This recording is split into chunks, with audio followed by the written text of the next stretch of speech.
আমাদের বড় সমস্যা হচ্ছে কীটনাশক নিয়ে। কীটনাশক একটা বড় সমস্যা, যে সব নিম্নমানের কীটনাশক হওয়ার কারণে আমরা ভালো আর মন্দ বুঝতে পারি না।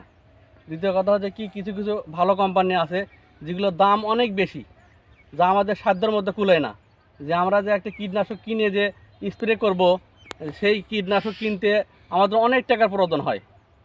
সরকার যদি এই কীটনাশকগুলো একটু দাম যদি কমাতো, তাহলে আমাদের এই যে ফসলাদিগুলো করতে আমাদের একটু সুবিধা হতো, যাতে একটা লাভবান হতো। দ্বিতীয় কথা হচ্ছে কি, যে এমন এমন কিছু কিছু কোম্পানি আছে যেগুলো এত নিম্নমানের ওষুধের কারণে আমরা অনেকবার লস খেয়ে দিই।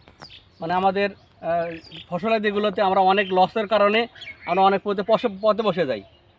এই জন্য আমি উদারত আহ্বান জানাই যে একটা ভালো সরকার যদি দেখে যাতে সব মানের ওষুধগুলো যাতে ভালো মানের হয়, আর যে যারা যারা নিম্নমানের ওষুধ তৈরি করে এটা এটা যাতে ধরে, যে তাদের কৃষক ক্ষতিগ্রস্ত